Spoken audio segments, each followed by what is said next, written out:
90 రోజుల కోర్సు పూర్తి చేస్తే చాలు 100% ప్లేస్మెంట్ సపోర్ట్ తో సాఫ్ట్వేర్ జాబ్ మీ సొంతం. వెంటనే కోడ్ జ్ఞాన్ డెస్టినేషన్ ని సంప్రదించండి.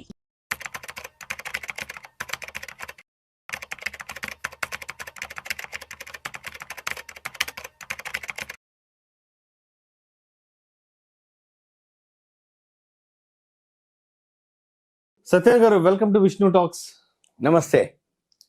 సత్యన్ గారు, చేతిలో పాన్ కార్డు ఉంటే చాలు మీకు ఈజీగా లోన్ వస్తుంది అంటూ కూడా ఆర్టికల్ ఒకటి చదివాను. అవును.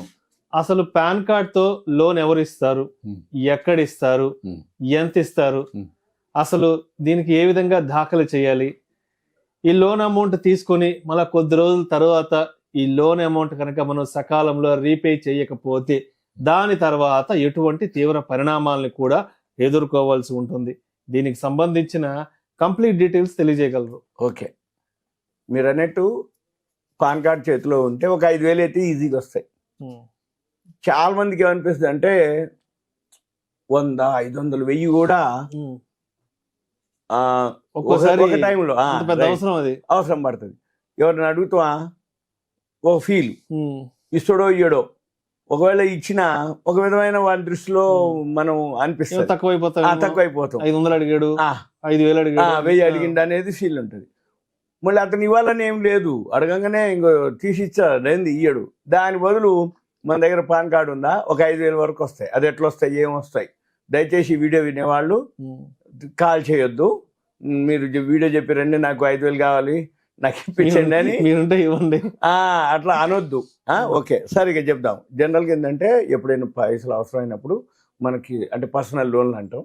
ఈ గవర్నమెంట్ ఎంప్లాయీస్ కానీ, ఇన్కమ్ ట్యాక్స్ రిటర్న్స్ ఫైల్ చేసే వాళ్ళు కానీ, సాఫ్ట్వేర్ ఎంప్లాయీస్ అయితే పెద్ద ఏమి ఉండదు, ఎందుకంటే క్రెడిట్ కార్డులు ఉంటాయి, వాళ్ళకి వేరే ఫెసిలిటీస్ ఉంటాయి. పే స్లిప్ తోటి అన్ని వాళ్ళు లోన్స్ గిన్స్ అవి తెచ్చుకుంటారు. కానీ మామూలు వాళ్ళు ఎవరైతే పాన్ కార్డు ఉందో, ఇప్పుడు పాన్ కార్డు కామన్, ఆధార్ ఎంతో పాన్ కూడా కామన్.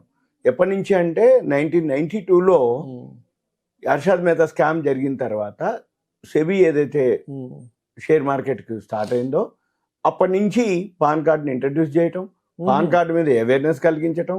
పాన్ కార్డు నువ్వు ఇన్కమ్ ట్యాక్స్ రిటర్న్స్ ఫైల్ చేస్తావా చేయవా తర్వాత సంగతి, ముందేతో పాన్ కార్డు పెట్టుకో, నీ ప్రూఫ్, నీకు ఒక ఆధారం, ప్రూఫ్ ఆఫ్ ఐడెంటిటీ. అప్పుడు ఉండేది పాన్ కార్డు. తర్వాత పాన్ విత్ ఆధార్. ఇప్పుడు మనకి 2 పాన్ ఉండాలి, ఆధార్ ఉండాలి. ఏదన్నా ఆ 2 కనుకుంటే నువ్వంటూ ఒక ఐడెంటిటీ మీకు. అయితే ఇప్పుడు ఇది ఎవరిస్తారు ఈ లోన్, ఈ 5,000 ఏదైతే ఉందో ఎవరిస్తారంటే, ఇది మనకు పాన్ ఆధార్ ఏదైతే main document, main proof, main identity మన యొక్క. అయితే దీంట్లో ఏదైతే లోన్ తీసుకునే టైంలో ఫస్ట్ ఎవరు ఏ లోన్ ఇచ్చినా ఎక్కడ ఇచ్చినా ఫస్ట్ చెక్ చేసేది పాన్ ఆధారే. పాన్ తోటే నీ ఇన్కమ్ ట్యాక్స్ ఎంతవరకు ఎలిజిబిలిటీ ఉంది, ఇన్కమ్ ఎంత గెయిన్ చేస్తున్నావు, ఐటీ రిటర్న్స్ ఫైల్ చేస్తున్నావా లేవా, నీ ఇదంతా దాంట్లోనే ఉంటుంది. కాబట్టి పాన్ కార్డు చాలా చాలా ముఖ్యం అనమాట. అందుకని ఎక్కువ శాతం అందరికి ఉంటుంది. ఇప్పుడు పాన్ కార్డు లేని వాళ్ళు అనేది ఎక్కడో నెగ్లిజిబుల్, 1% కూడా ఉండకపోవచ్చు, ఎక్కువ శాతం ఉంటున్నారు. అయితే ఇదంతా కూడా ఎవరైతే పాన్ కార్డు ఉంటుందో ఫస్ట్ లోన్ ఇచ్చేటప్పుడు పాన్ కార్డు వెరిఫై చేస్తారు.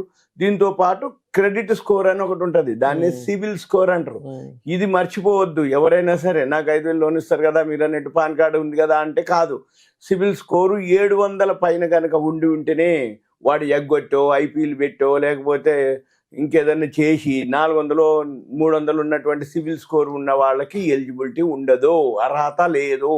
అర్హత ఎవరైతే ఎలిజిబిలిటీ వస్తుందో 700+ ఉండి సిబిల్ స్కోర్ ఉండి ఆయన ఎటువంటి డిఫాల్ట్, ఎటువంటి లోన్లు తీసుకోకుండా, ఎటువంటివి తీసుకున్నా కానీ టైంకి రీపేమెంట్ చేసిన వాళ్ళకి పాన్ కార్డు కనుక చేతిలో ఉంటే 5,000 అయితే ఇమీడియట్గా వస్తాయి. ఇది ఎవరెవరు ఇస్తారు?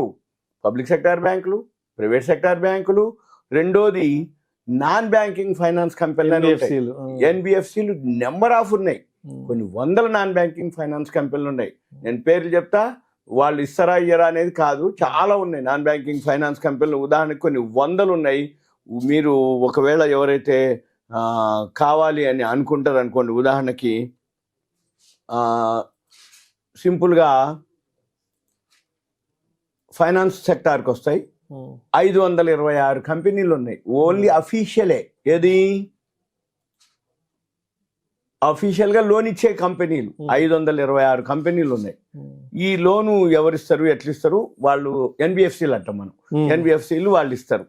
దాని నుంచి మనం తీసుకోవచ్చు. 526లో మీకు వీలైందంటే పేర్లు చెప్పం మనం, ఎందుకంటే మళ్ళీ ఆ పేర్లు మనం ప్రచారం చేసినట్టు అయింది కాబట్టి మేము పేర్లు చెప్పం. తర్వాత మళ్ళీ మెయిన్ ఏంటంటే ఎవరైతే ఇస్తుండ్రో మీరు ఆ ఫైనాన్స్ కంపెనీకి వెళ్ళి వడ్డీ రేటు చూసుకోవాలి ఫస్ట్. చాలా వాటిల్లో ఇక్కడ మతలబ్ ఏంటిది అంటే ఫైనాన్స్ కంపెనీలో వడ్డీ రేటు తక్కువ ఉంటే ప్రాసెసింగ్ ఫీజు ఎక్కువ ఉంటుంది. ప్రాసెసింగ్ ఫీజు అంటే డాక్యుమెంటేషన్ అని ఉంటుంది. అవునవును. ఈ ప్రాసెసింగ్ ఫీజు కింద ఎక్కువ వసూలు చేస్తారు. లేదు ప్రాసెసింగ్ ఫీజు తక్కువ ఉంటే వడ్డీ రేట్ ఎక్కువ ఉంటుంది. గవర్నమెంట్ బ్యాంకులు కానీ ఆర్గనైజేషన్స్ పెద్ద ఏవైతే ఉన్నాయో వడ్డీ రేట్ చాలా తక్కువ ఉంటుంది, ప్రాసెసింగ్ ఫీజు కూడా తక్కువ ఉంటుంది. మనం అవి వెరిఫై చేసుకోవాలి. వడ్డీ రేటు తక్కువ ఉండి ప్రాసెసింగ్ ఫీజు ఎక్కువ ఉందా, ప్రాసెసింగ్ ఫీజు తక్కువ ఉండి వడ్డీ రేట్ ఎక్కువ ఉందా, రెండు బేరీజ్ చేసుకొని ఎంత పడుతుంది నువ్వు చూసుకోవాలి. అది మెయిన్. అప్పుడు నువ్వు వడ్డీ తీసుకోవచ్చు. ఏది ఒక 5,000 కదా, ఏమో ఎవరో ఒకరు నాకు ఇచ్చేటోడు కావాలనుకుంటే ఇవన్నీ పట్టించుకోకర్లేదు. మేలకుండా నీకున్నటువంటి బ్యాంకు, నీకున్నటువంటి ఏదైతే ఫైనాన్స్ కంపెనీ సర్వీస్ ఇస్తుండు ఈ వడ్డీ రేటు కోసం, ఈ ప్రాసెసింగ్ ఫీజు కోసం రోజులు ఆఫీసులు చిట్టి తిరిగే బదులు ఎవరైతే అవైలబుల్ ఉండి ఇస్తా అనడానికి తీసేసుకోవటమే మనకు కావాల్సిన అవసరం కదా. అట్లా తీసుకోవటం అనేది ఒకటి. అయితే ఏంది ఎక్కువ శాతం మన ఊళ్ళో ఉండి మనకి దగ్గరలో ఉన్నటువంటి ఫైనాన్స్ కంపెనీని ఎన్నుకోవటం బెటర్. ఎందుకంటే వడ్డీ రేటు తక్కువ ఉందని ఏ ఊరో పోయి పోను రాను టైము ఇవన్నీ జరిగిపోతాయి. అయితే దీంతో పాటు ఒక పాన్ కార్డే కాదు, మళ్ళీ వేరే ప్రూఫ్లు ఉండాలి.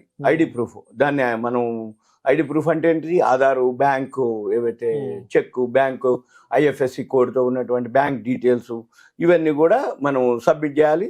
దీంతో పాటు బ్యాంకు వాళ్ళు అదే బ్యాంక్ అయితే ఇబ్బంది ఏమి ఉండదు.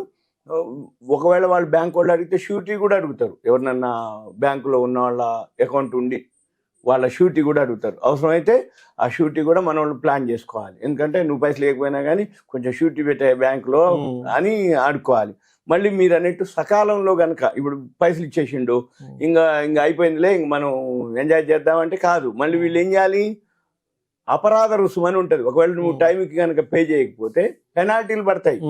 వడ్డీ అయింది, ప్రాసెసింగ్ ఫీజు అయింది, పెనాల్టీలు పడుతూ ఉంటాయి. మళ్ళీ ఏమైంది, ఒకవేళ మీరు కనుక పెనాల్టీలు ఇచ్చినా రేపు ఒకవేళ మునుముందు మీరు లోన్ కనుక తీసుకోదలుచుకుంటే ఈ సిబిల్ స్కోర్ బాగా పడిపోద్ది. నువ్వు సకాలంలో పే చేయకపోతే ఏమవుతుంది, నీ సిబిల్ స్కోర్ మీద ఎఫెక్ట్ పడుతుంది. సిబిల్ స్కోర్ ఎప్పుడైతే పడిపోయిందో నువ్వు ఇప్పుడు 5,000 కోసం బాగానే ఉంటావు, కానీ రేపు పెద్ద మొత్తం అవసరం అయితే నీకు ఎవ్వరు కూడా 526 ఫైనాన్స్ కంపెనీలు కూడా ఏ ఒక్కళ్ళు కూడా ఇవ్వరు. అదే నువ్వు సకాలంలో చెల్లించి అపరాధ రుసుము పడకుండా టైం కనుక పే చేస్తే నువ్వు 5,000 కాదు, తర్వాత పెద్ద మొత్తం కూడా వాళ్ళే ఇవ్వడానికి అవకాశం ఉంటుంది. అయితే ఎక్కువ శాతం ఏంటంటే ఈ క్రెడిట్ స్కోర్ని మెయింటైన్ చేయటం, రెండోది ఏదైనా ఉంది అంటే దాన్ని పెంచుకునే మార్గాలు వీళ్ళు చేసుకోవాలి. అయితే చిన్న మొత్తాలు ఏదైనా చిన్న రుణాలు అంటే మీకు తొందరగా మళ్ళీ వచ్చే ఉన్నాయి అనుకోండి, అప్పుడు ఏం చేయాలి, తీసుకోవాలి, మళ్ళీ టైంకి పే చేయాలి. వీలైతే ముందుగా పే చేసినా క్లోజ్. ఎందుకంటే నీ అవసరానికి తీసుకున్నావు 5,000, అవసరం అయిపోయింది తీసేయి, ఇంకా నాకు టైం ఉంది కదా, ఇంకా నేను అప్పటి వరకు అనుకుంటే ఈ 5,000 ఏం చేస్తాడు, మళ్ళీ వచ్చిన పైసలు ఖర్చు పెడతాడు. ఖర్చు పెడితే మళ్ళీ అప్పుడు ఏమైంది, ఆ టైంకి నువ్వు మళ్ళీ అడుక్కోవాలి ఎవరు. దాని బదులు నీ అవసరానికి తీసుకున్నావు, రీపే చేసినావు, అపరాధ రుసుము ఉండదు, నీ సిబిల్ స్కోర్ పడిపోదు. దీంతో పాటు ఏవైతే ప్రూఫ్ ఉందనుకో బ్యాంకు కానీ నీకు ఏదైనా ఉంటే వాళ్ళే మళ్ళీ చెప్పి అబ్బో మీరు 5,000 కాదండి మీకు ఇంకా కూడా ఎక్స్ట్రా ఇస్తామని చెప్పేసి వాళ్ళు ఎక్స్ట్రా కూడా ఇచ్చే అవకాశాలు ఉంటుంది. ఇంకా టైం కనుక పేమెంట్ చేస్తే, ప్రీపేమెంట్ చేస్తే వడ్డీలో కూడా రాయితీలు ఇస్తారు, అంటే కొంచెం డిస్కౌంట్ చేస్తారు. ఇవన్నీ కూడా ఎవరైతే ఉన్నారో వాళ్ళు సింపుల్గా ఇది అంటే 5,000 వరకు ఏమి ఎటువంటి ప్రాబ్లం లేకుండా, పూచీకత్తు లేకుండా, అంటే పూచీకత్తు అంటే వాళ్ళకి ఓకే అనిపిస్తే షూరిటీ అడగరు, లేదు అంటే షూరిటీ కూడా అడగవచ్చు. వాళ్ళని బట్టి మనం చూసుకొని చేసుకోవచ్చు. ఇదే కాదు, మంచిగా కనుక సిబిల్ స్కోర్ మెయింటైన్ చేసి కనుక చేస్తే ఇలా కోట్ల వరకు కూడా లోన్లు తీసుకుంటారు. సిమెంట్ ఫ్యాక్టరీలు అన్నీ పెద్ద పెద్ద ఎట్టి వాళ్ళు ఏమైనా సొంత పైసలు పెట్టిరా, వాళ్ళు కూడా లోన్లే. అంటే నీ స్థాయికి నీవు ఏవైతే ఉన్నావో నీవు లోన్ తీసుకోవడానికి మార్కెట్లో చాలా ఫెసిలిటీస్ ఉన్నాయి. కాకపోతే మనము సక్రమంగా ఉపయోగించుకోవాలి. అయితే దయచేసి కాల్ చేయొద్దు, మీరు సింపుల్గా మెసేజ్ కూడా పెట్టొద్దు, మీ దగ్గరలో ఉన్న బ్యాంక్ కానీ ఆ ఫైనాన్స్ కంపెనీకి వెళ్ళండి. ఓకేనా? Right, thank you sir. Thank you.